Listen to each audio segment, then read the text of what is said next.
Welcome to the Parents at Work podcast, a podcast for the modern parent working in the modern world. Join us as we interview leading experts in their fields to unveil the secrets working parents need to succeed at work. Welcome to Parents at Work podcast, a podcast for people who want to succeed and thrive at work while they have kids. My name is Tom Spiggle, and the podcast is sponsored by the Spiggle Law Firm, where we empower women who have been wrongfully fired or afraid that they might be.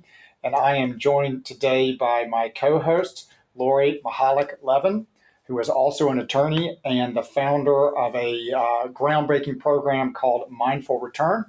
Lori, I will let you describe that for folks. Thanks, Tom. Good to be with you here today for the podcast. And just a little about Mindful Return. It is a 4-week online cohort-based program that helps new parents, both moms and dads, return to work after parental leave. And it's a program that about 50 employers offer to their employees to help them make a smoother transition back to work after a baby arrives. Excellent. And I will now let you introduce our fine panel and we'll get started. Great. Today, we're delighted to have with us two lawyer dads, Justin Johnson and Kenny Kraft. Justin is the Senior Corporate Counsel of Rush University System for Health, Assistant Secretary to the Rush Board of Trustees, Assistant Professor in Rush University's College of Health Sciences, is an adjunct professor for Northwestern Pritzker School of Law, and serves as a director on the not-for-profit boards of Mentor, Illinois, and the Princeton Club of Chicago. Justin lives in the Chicago area where he is dad to an 8-month-old baby girl, and he lives with his wife, who's a speech-language pathologist with the Chicago Public Schools. Kenny Kraft is an attorney with the federal government in the Washington, D.C. area, where he lives with his wife, who recently left private practice to go in-house. So they've got the double lawyer thing going on there. And they've got 3 children, ages 9, 6, and 4. Welcome, Justin, and welcome, Kenny. As some of you who have listened already know, this is the other half of our conversation this month about parents who are lawyers. We've spoken with a couple of moms, and today we're here to talk to a couple of lawyer dads. So first, Kenny, I'd like you to kick it off for us. If you could just tell us a little bit about your working parent story to get us oriented to you, we would really appreciate that. I guess for me and my wife, our working parent story is just a story of survival, doing what we have to do to keep going from day to day.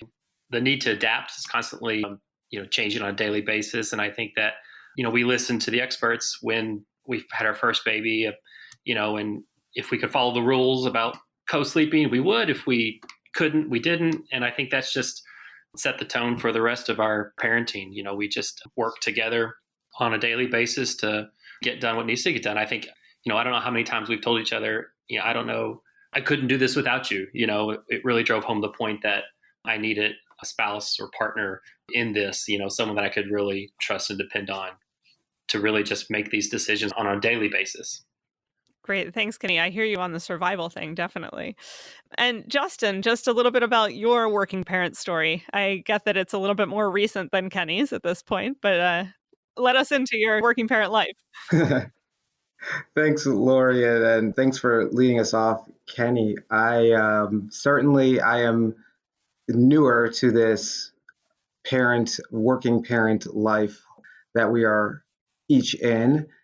My daughter is just 8 months old, so I'm truly learning with my wife. I guess we are both learning as we go, and my wife has gone back to work following her leave around when our daughter was 5 months old. So we're truly a 2-parent at work with our child in daycare working team now over the past 3 months and change. And it's never a dull moment. It's always exciting.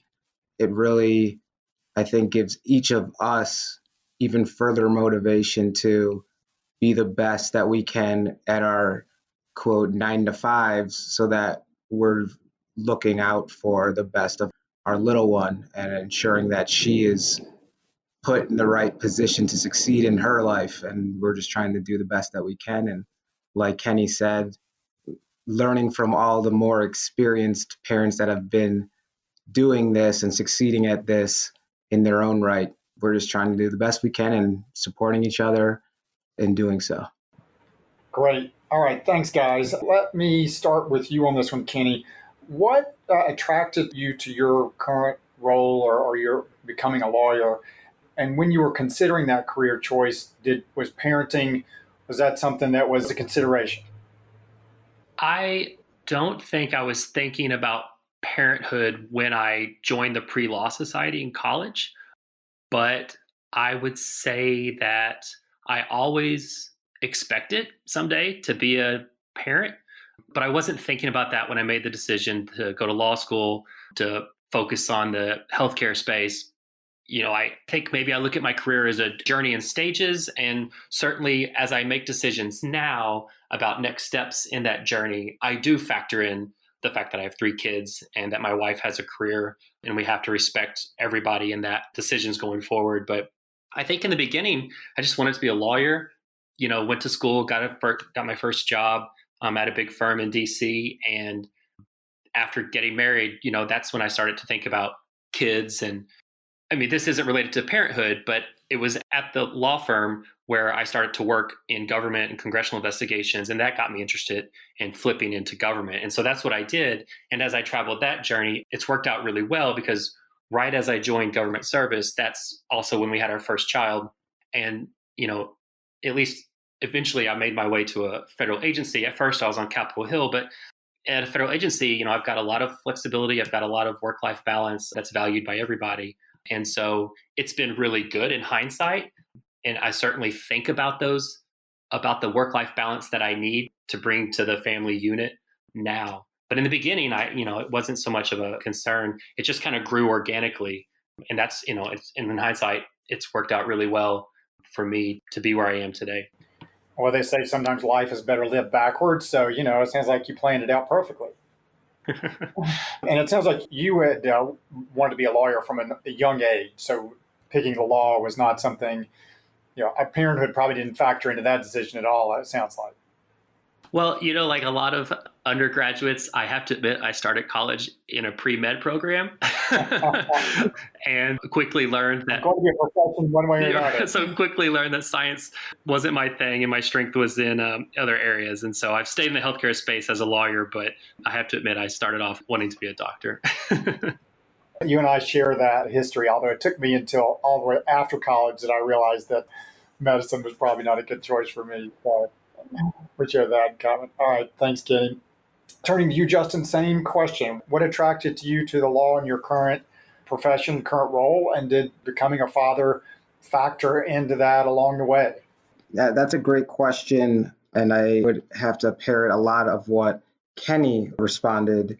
Very similarly, I kind of fell into, if you will, the decision to become a lawyer.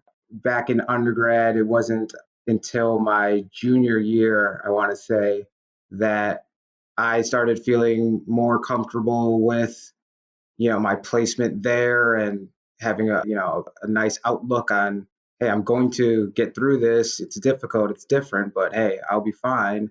And I was feeling pretty good about myself until my grandmother asked me, what are you going to do with this degree of yours once you graduate? And I was just thinking, Grandma, what is this? I'm in college now. I'm doing what needs to be done.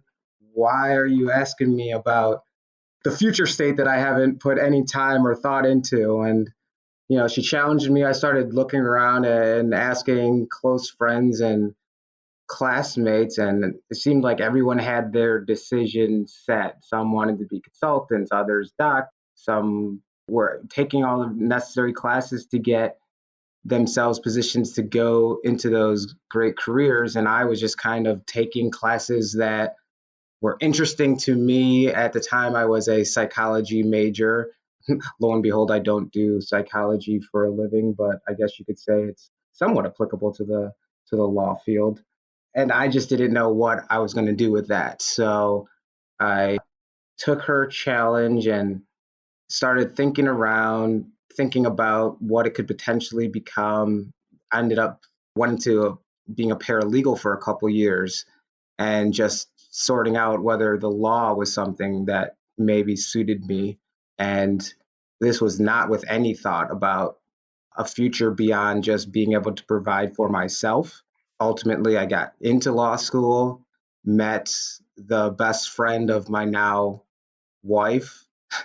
And once we got serious and entered into marriage, we started thinking about family, and having grown up in a loving and a family, I guess in the back of my mind, that was always something down the line, but I wouldn't say my career choice or specifically transitioning from large law to now the past 5 and a bit more years of being in-house with a healthcare system. I wouldn't say family really went into that decision, but I'm certainly glad that I happened into where I am now because it's a very supportive, family oriented kind of environment in the healthcare space. Yeah, that's great. I was noticing on your resume that you were a special education teaching assistant back in the day. Was that just random, or did you? I mean, obviously, children were in your background. Did that affect? That's a bit of the Justin special of not really knowing what I wanted to do with my future. And I had a gap year between when I ended my time as a paralegal. It was kind of a 2 year take the LSAT, study, get into law schools, and then I was supposed to be going directly to law school. That was the plan, at least. It just so happened that the school I went to, they gave me the option of, going, taking a gap year, potentially getting a scholarship for waiting that extra year. And I said, that sounds fantastic. What am I going to do with my time and myself? And I reached out to my former principal and said, I've got a year. I want to help out. I loved school and working with kids. My mom is a special education teacher, K through 5, throughout my life, and is still doing that to this day.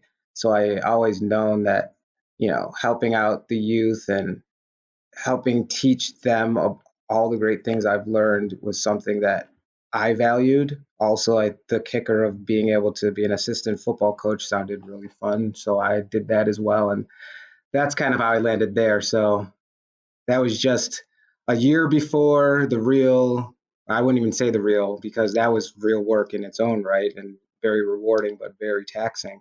The law career could begin after law school and getting that all sorted. Well, that's great. That's a great path to travel. All right, Lori, I will turn it back over to you. Great. Thanks, Tom. So I'm going to ask you guys to first zoom out and tell me, sort of on a macro perspective, if you had to generalize, how would you describe what it's like to be a dad in the legal industry these days? And then maybe zoom in and see and tell us a little bit about what it's like for you to be a dad as a lawyer these days as well. And maybe we'll stick with you, Justin, just to kick off this question. All right, sounds good, Lori. From a macro perspective, what is it like to be a dad in the legal field? I would say, since I've made the adjustment most recently and I'm still going through it, it's probably two answers. One for my current job and how it's respected and supported by not only my boss, the general counsel, but also just kind of throughout the organization. So many people here have families, support their families, come from two-parent working households, and being a lawyer isn't that dissimilar from my strictly business colleagues or the clinicians or teachers and researchers. So there's a lot of understanding there that, yes, there's a lot of work to be done. We're trying to do a lot of pretty great and innovative things here.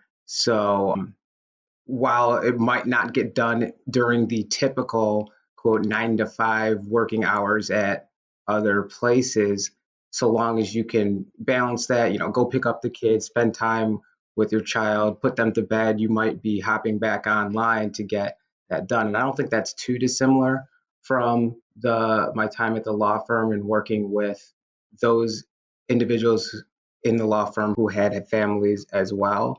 I think it's just there's less of a fundamental understanding, or it's probably the wrong way of looking at it, but respect for that familial importance in the for-profit legal world. It's more about billing of the hours, generating revenue, and maybe family is more of an afterthought. If you can do that, and whereas here it's treated as a part of the holistic system. We can get the work done, but also raising your family and keeping them healthy, and being a responsible person and throughout the community and keeping it healthy is all part of the full circle of things here.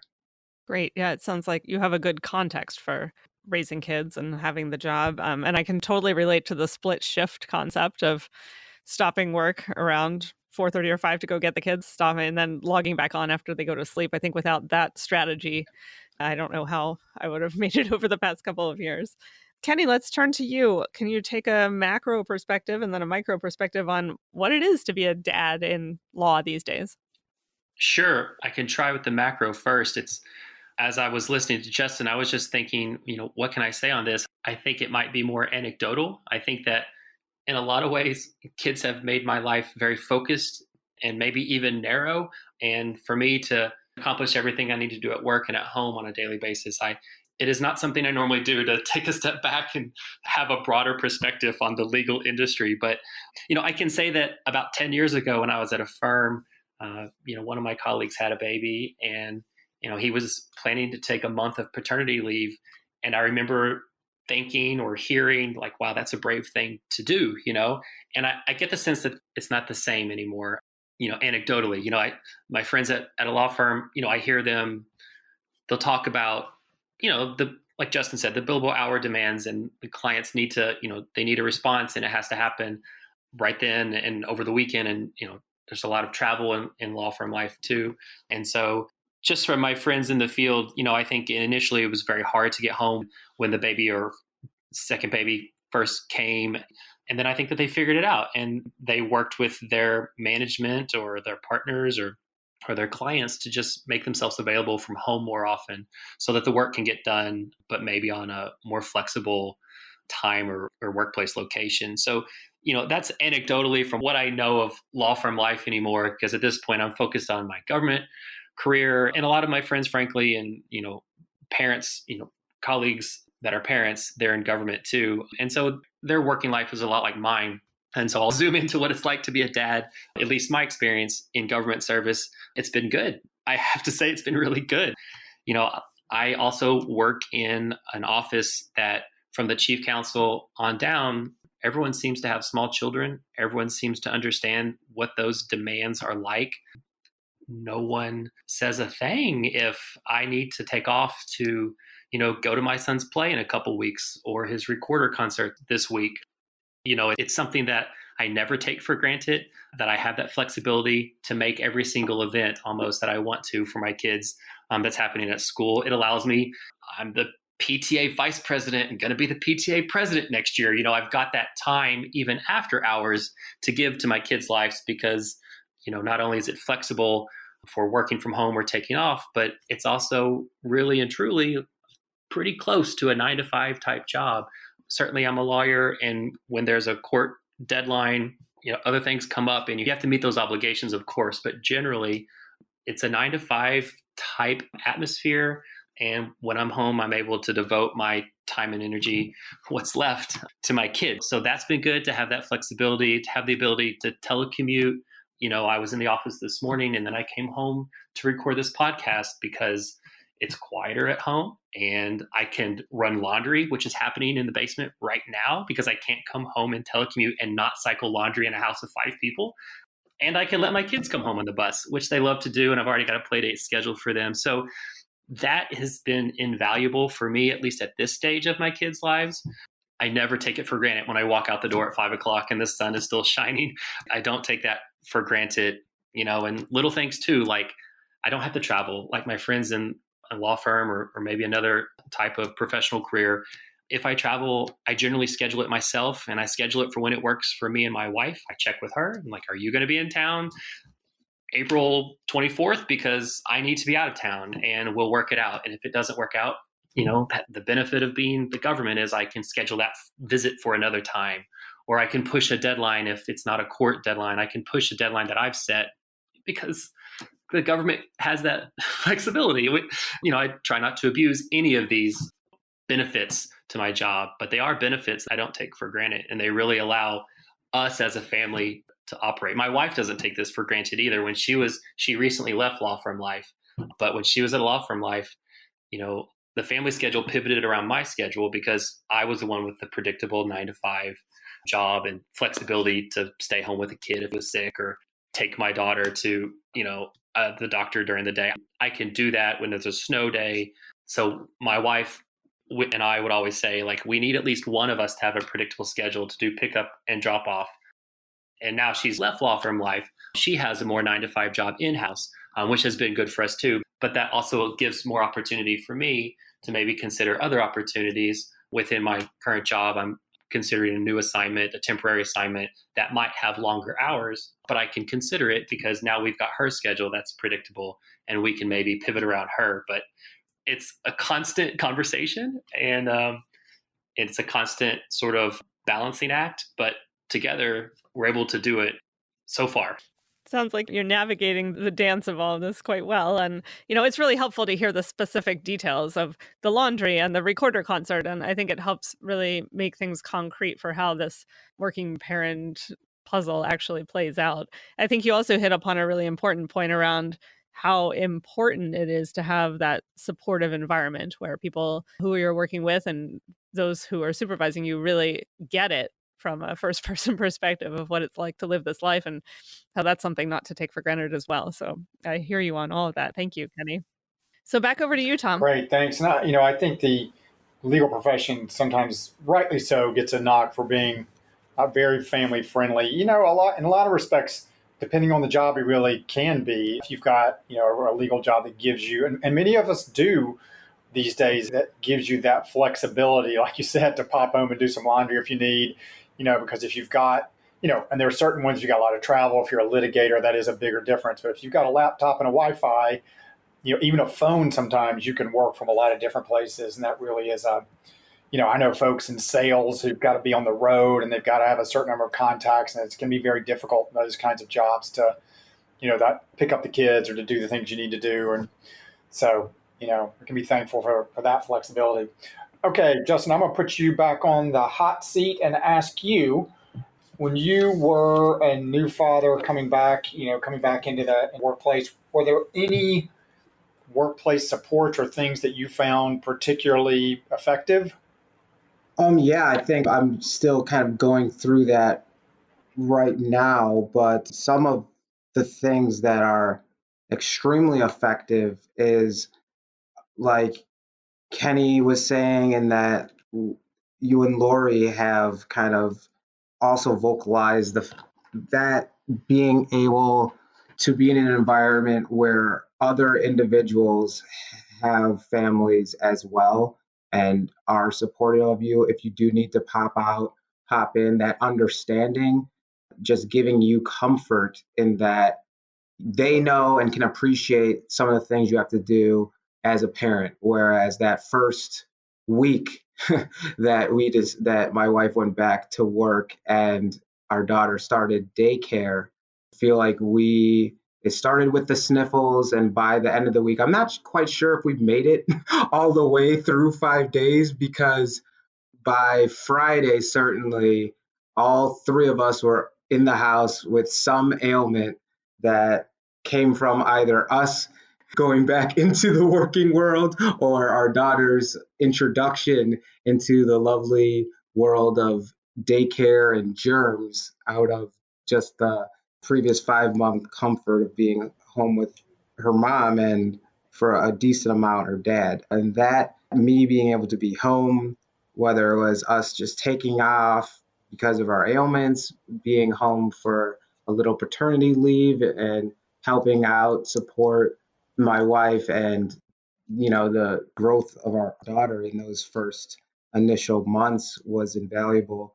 And having the ability with technology to really leverage the fact that so much, if not at least 90% of what I do as a strictly transactional attorney can be handled via phone calls, online, through emails, text, even web calls, whatever. And you don't necessarily need to be in the office at all times, nor does the work have to be done necessarily by a certain schedule. Sure, at times deadlines have to be met, and coming from large law, being a lawyer in general, that's an understanding that I have and I try to always follow.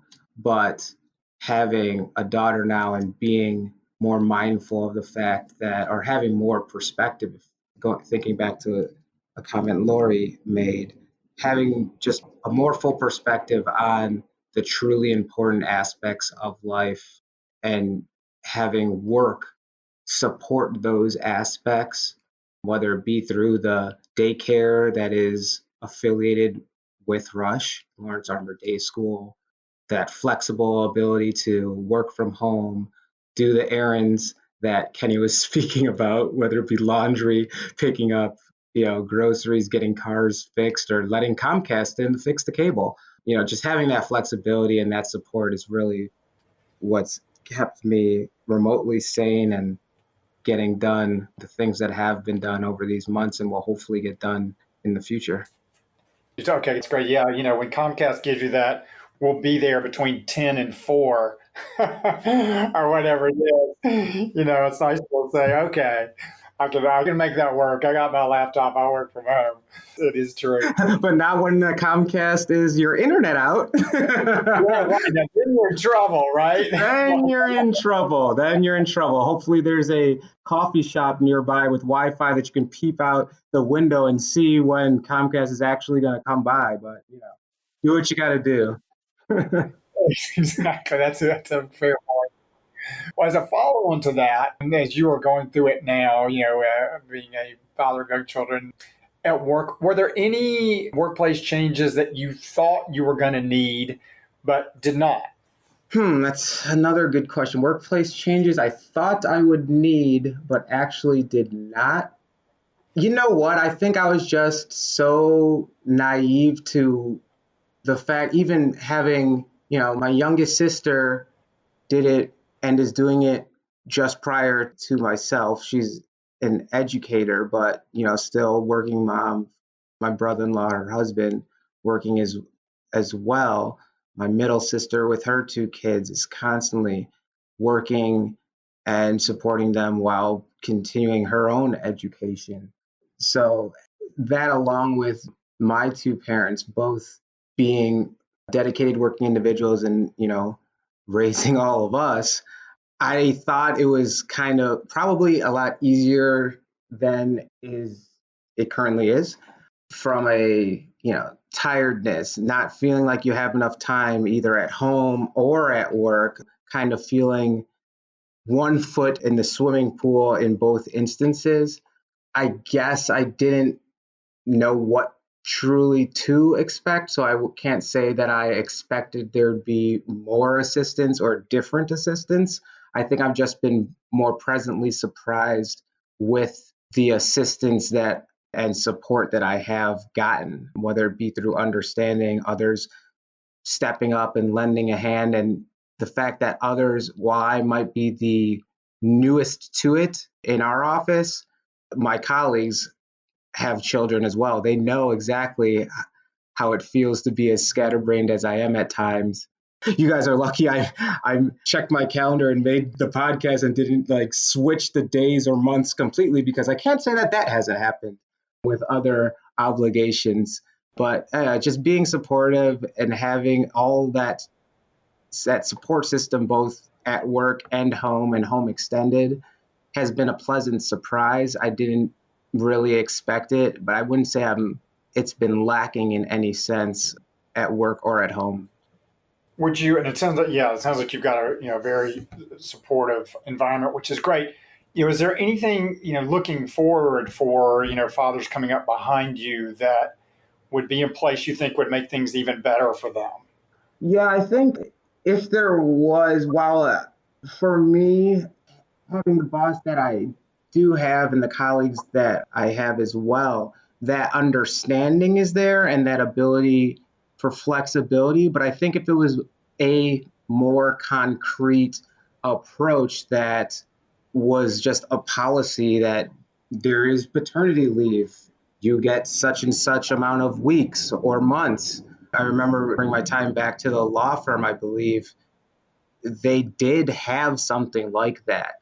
Maternity leave, obviously, but I think they also did have paternity leave. And while, because of what we talked about previously, and the billable hour and just kind of the beast that is that large law experience, it wasn't as utilized as probably it should have been. But the fact that even in the healthcare setting, that true paternity leave expectation isn't necessarily codified in policies or just general expectations. For others, I would hope that if we were to get to a place that it was just uniform, everyone gets this time, take it, use it, your employment is going to be here, and it just becomes practice. For those that aren't in as supportive a situation as I am, they will have the support of the internal laws, if you will, the policies stating that you can do this and the organization will take care of you and it's expected and you shouldn't feel wrong or bad about taking this time because we're giving it to you. So I think that would help.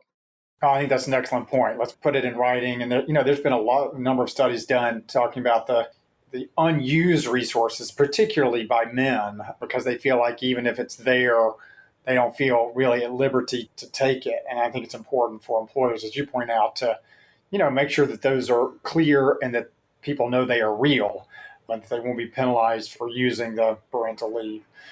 All right, thanks, Justin. Well, I will turn it over to you, Kenny, now, and same set of questions. As you were, new father coming into the workplace, workplace supports did you find particularly helpful when you were becoming a working parent? Sure. Thanks, Tom. If I could, I just want to go back to a question that we answered earlier, and then I'll definitely answer your question if that's okay. Of course. Earlier, Lori was asking me about what it's like to be a dad in my particular office environment. And I talked about being a government attorney and how great that's been for me. But I'm sensitive to the fact that, plenty of other people are not government attorneys. And I wanted to just say that, there are some limitations as a government attorney, even though I get this flexibility with telecommuting or time off, there are limits, right? The government awards so much leave and no more. And there are times during which I can do work from home and times during which I can't. And that's different. That's the positive side of a billable hour career where you can get the work done wherever you are. So there's a certain level of freedom that I do miss about the billable hour. For me, on balance, I prefer to not have the billable hour. But I just wanted to say that there are limitations, and it's not just the life, a government attorney's life is not the only way to do it. It's just been the way that I've done it. Obviously, compensation is different, and that can also open up, expand, or limit your options. So I just wanted to say that I was speaking of my experience, but I know that other people make it work because, like Jurassic Park, life will find a way. Like if you have to do it, you will do it. And so just be creative. So I just wanted to follow up on that other question. And then you've asked, Tom, what workplace supports did I expect to find in government or in my legal career? What did you find particularly helpful when you were coming back to work as a new father? Well, so our first child was born right after I joined the government, and I didn't have any leave to use. I had not been in the office long enough, according to the office policy, to take any leave to qualify for the paternity leave at the time. And I had no sick leave or vacation days saved up. So, my office at the time, I was on Capitol Hill, and, my boss was a senator from Arkansas, and, she was very understanding of family work-life balance, and the chief of staff also understanding, and, they were able to give me some time off. But, it was similar when our second child was born. I had just started in my federal agency, and I similarly had no leave to use. And so I think I had to negotiate some advance leave. But really at that point, between me and my wife, we discovered that for us, it was better for me to stay at work and get more leave and use it when she went back to work. And so really that's what we did. And so when her maternity leave ended, I think I took for our second child, I think I took a weekend. I think I took a long weekend off, and that was my leave. And then I had a little bit of time when she went back to work to help with the daycare transition, but not a lot really. And when our third child came, I didn't take any time off. I think she was born on a Thursday. I took Friday off and started back to work on Monday. But for my wife and me, that's just what we discovered, that she didn't need me at home. She needed me running the other two kids to and from their daycare. She had it under control. Fewer people in the house was better for her. And at that point, too, she found that she was able to do a little work during nap time because she was more comfortable with the baby thing. But so when I came back to work, it was almost like I had never left work. I took very short leave, very little time off. And, what I found useful to me was that 9 to 5 government schedule, because I really did need to leave at a certain time to pick two boys up from daycare. I really did have to stay home if somebody got sick or there was a snow day. I really had no choice. And thankfully, my office was very understanding because so many other people had small children. So many other people had the same situation. And that's the trade-off in government, right? Compensation may be different, but I've got the work-life flexibility for things like that. So that was incredibly helpful for me and still is. Yeah, they could hear the collective parental scream when there was a delay or another snow day. I will say, though, I grew up in Arkansas and I still love snow days. I know it wreaks havoc on schedules, but I can't deny that I love playing in the snow as much as my kids. Awesome. I'm sending my kids to you the next time there's a snow day. So Kenny, 4 on the way. Right. That's great.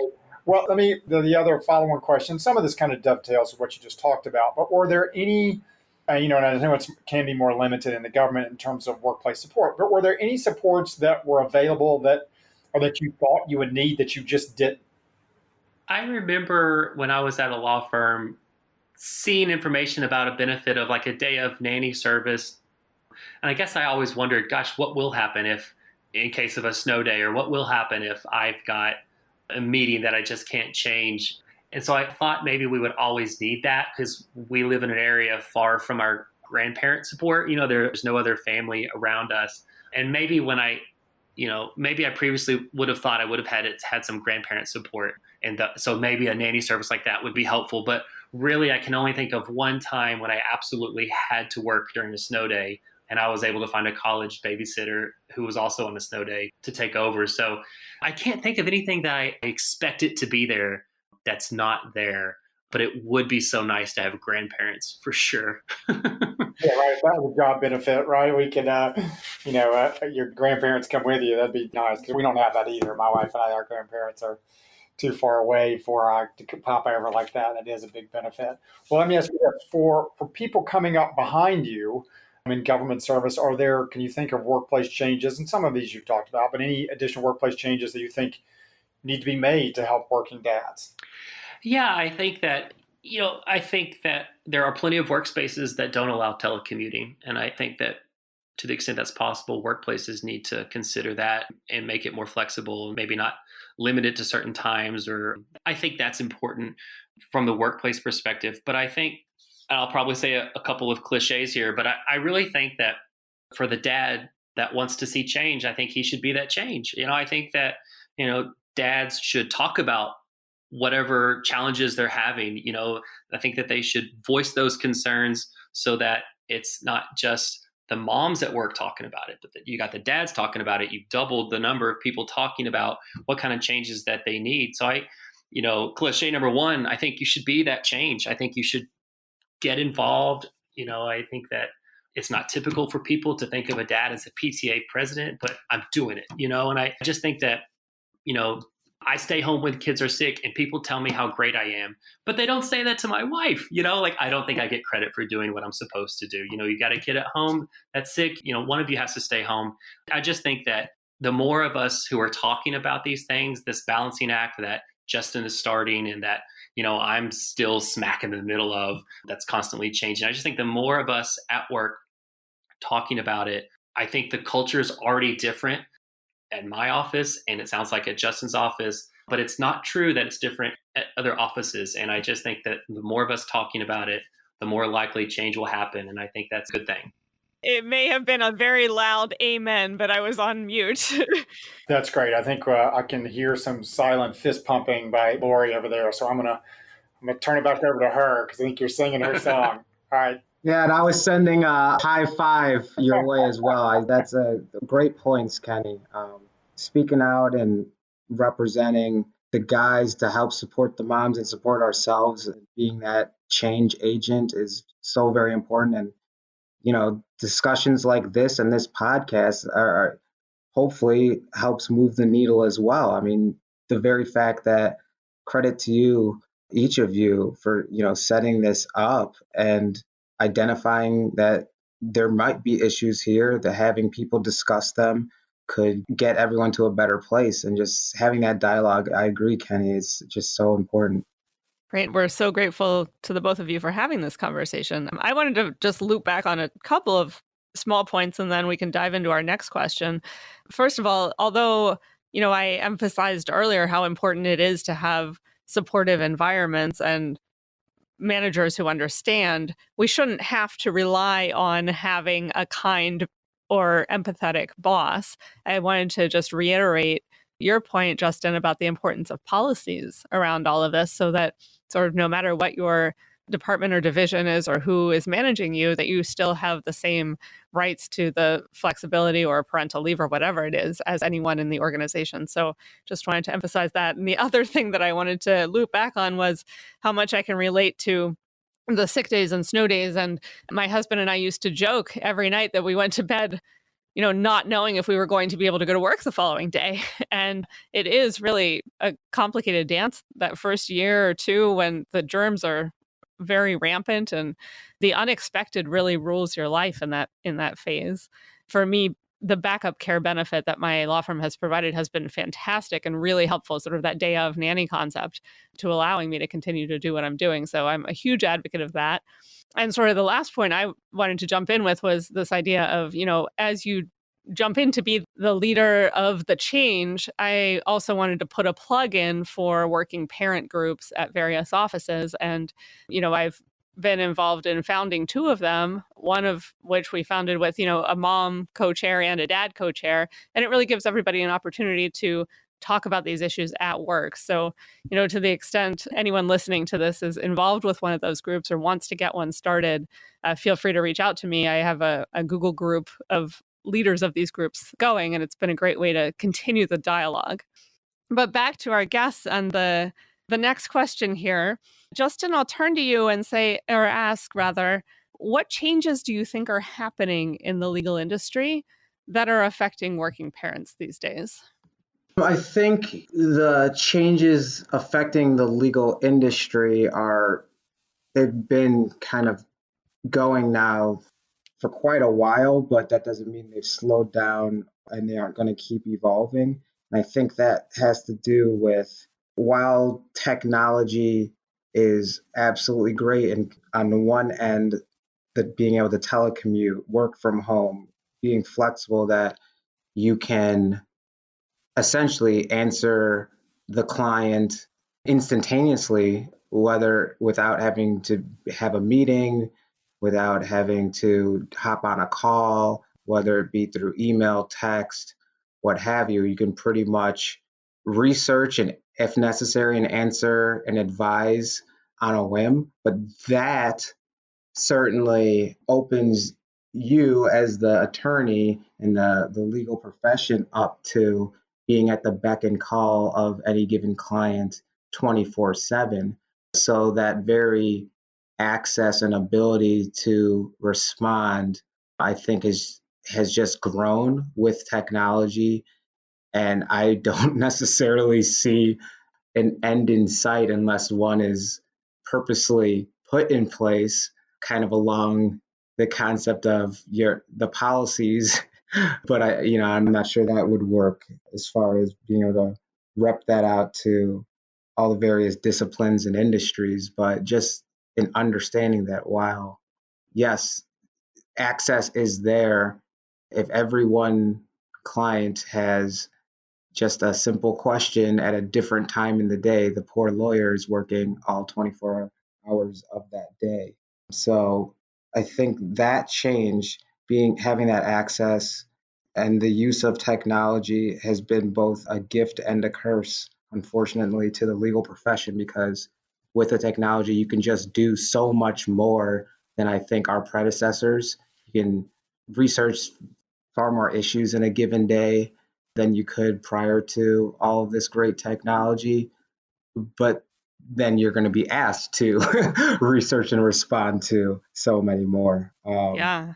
That's such a great point. I think each of us feels that very acutely, definitely. And for me, it's really been about the ability to draw boundaries around that digital time and draw boundaries around family time and having the expectation set that I will not be available for, whatever 2 or 3 hours of my evening. And that can be challenging too. I'd also just put a quick plug in for Cal Newport's new book called Digital Minimalism, which I think is sort of a rallying cry around, if we've gone too far in the other extreme of being constantly connected, what bad things is that doing to us and how can we pull back a little bit? So, Wait, Lori, are you saying you have time to read outside of work that aren't children's books? You're going to have to explain this concept to me. I am making that claim. Yes, it is called using my commute for Ah, myself. And it is something that I do on the metro every morning. I read something that I personally want to read. So see, I have so many things to learn. you got to reclaim some of that time. Awesome. Kenny, let's flip over to you. What changes do you think are happening in the legal industry that have a particular impact on working parents? I mean, I guess I'm a one-trick pony. I'm going to talk about telecommuting again. I mean, for instance, I'm in government right now, and there are certain agencies that are severely restricting or eliminating altogether the telecommuting that a lot of people have come to depend on, and that a lot of offices are built around. So I think to the extent that offices are looking at in contrast, my office has recently expanded its telecommuting policy. So I think that is something that is changing. I hope that most offices, most companies that can offer that are considering that, offering expanded or at least initiating telecommuting and not restricting or eliminating it. I think that's good for so many reasons. But this is not specific to the legal industry, but something affecting all working parents is certainly the cost of daycare or childcare. And so, I don't know who to complain to about that, but I know that it's on the mind of every single working parent in the DC area where I live. It's extremely high. It's hard to find a daycare, especially for a newborn.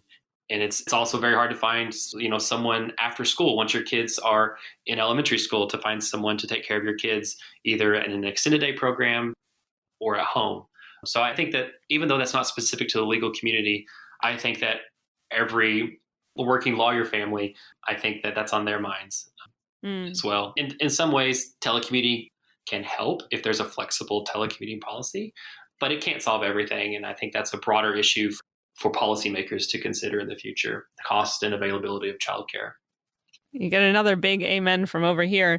Also, just to Kenny's point about the expensive nature of childcare, and really in the United States, there being a crisis of affordable childcare, I wanted to note that it's worth looking into the resources that Bridget Schulte and her team have published over at the Better Life Lab, which is part of New America Foundation. Better Life Lab focuses on issues related to working parents and how work and life can fit together better. And they've done some extensive research specifically on the question of the affordability of childcare and what one might do about it in this country.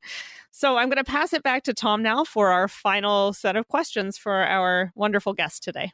Yes, great, thanks. And I can remember speaking cost of childcare with our first when my wife was pregnant, visiting daycares in D.C. and her standing outside on the sidewalk weeping when we found out after we walked out when they told us what the wait list was, in addition to how much it costs. So it is no joke. It's a stressful part of being a new parent. So That's why we turned the raising of our other three over to our oldest, because it saved us a lot of cost on daycare.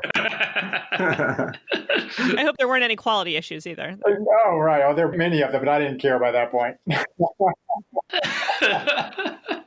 I wish you were that useful. Anyway, okay, on to our final question here, and we will start with you, Justin. And that is, I'm going to make it a three-part here. So the first part is, what is your number one best piece of advice for navigating life as a working parent? And the other two parts are, what is the best book you would recommend? And what is the one piece of technology, if you had to, you would recommend? The one thing that I would say overarching as far as advice I would give to a new father going back into the working world would be to one, I guess it's two things. One, trust yourself, but more importantly, trust, listen to, and work with your partner.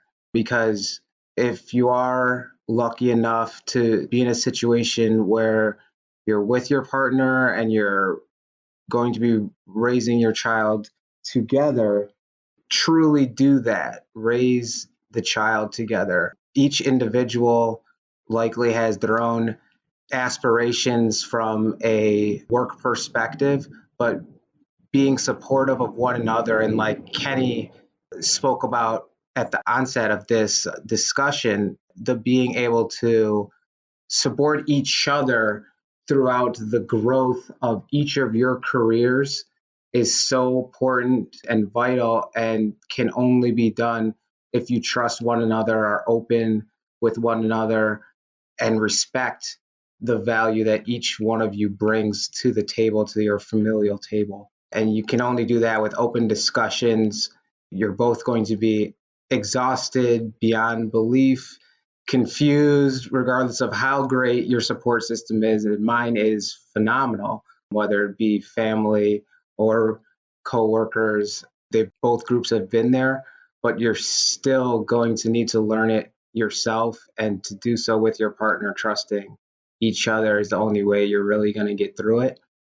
I think this, to answer your second question, kind of, I'll say tongue-in-cheekly, because I certainly haven't figured out or navigated Lori's ability to read all these great books and novels or guides through to support being a working parent. But I will make a plug to my favorite baby book that I read to my daughter, probably far too often, as I already have it memorized inside and out. And that's Like Myself. And it's really a cute little book that I think is perfect if you have a young daughter, to really start learning and growing, and to respecting her individual and unique self, and really fostering the importance of that. So I do love that book, and I won't bore you with a recitement verbatim of that one. And the technology piece that I would recommend and swear by is, if you do have that ability, as Kenny has spoken about, to be able to telecommute, having that trusty laptop and a extremely solid Wi-Fi connection, being able to, from a work perspective, if you have a virtual desktop, we kind of refer to it as a VDI, so that whether you're on your device at home or sitting at an actual device in the workplace, everything is housed up in the cloud, and you can basically access that seamlessly wherever you are. So while you might want to be in the office on a given day, you don't necessarily have to be. And neither you, your colleagues, or the client should be concerned or even aware, as long as the work is getting done, and it can, through the use of a trustworthy Wi-Fi connection, VDI device, and computer, and ability to telecommute or work remotely. It can all be done, and it really saves a lot of time, frustration, and gives you a bit more time to be closer and at home with those that you do truly love. So I think that's what I would recommend. That's what I value. That's great. All right. Thanks so much, Justin. All right, Kenny, bring it home for us.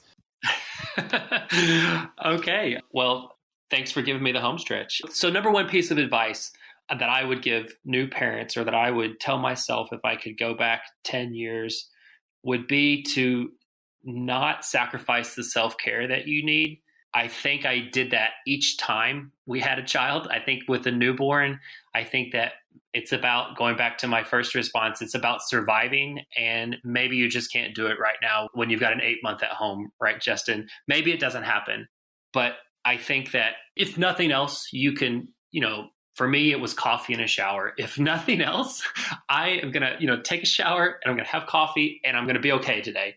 But, in time, I've been able to work in a consistent exercise routine. It means I have to get up at 5 a.m, which I would have thought was crazy, 10 years ago, but I make it happen, and it helps me to just be taking care of myself.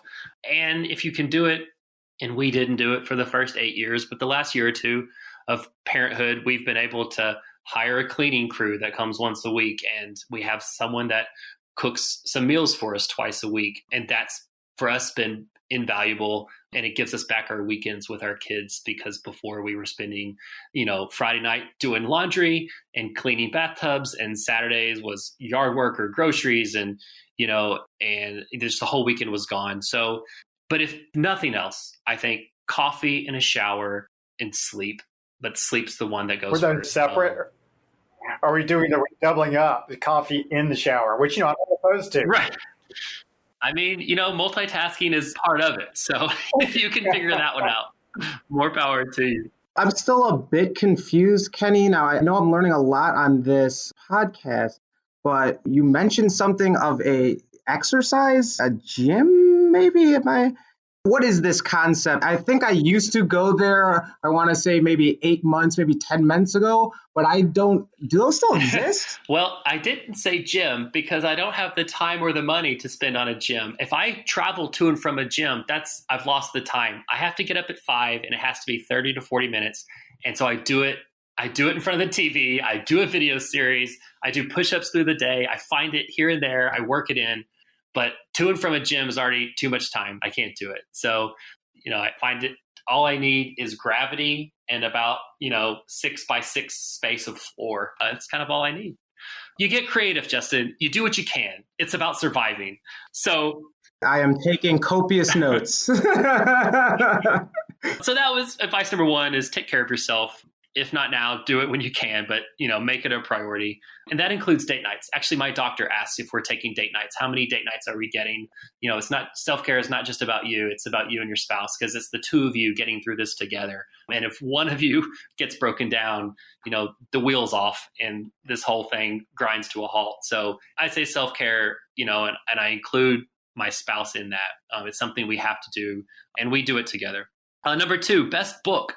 So I am reading a book. I will admit that I've been reading this book for a little while and I still haven't finished it. But right now I'm reading The Self-Driven Child by William Stixred and Ned Johnson.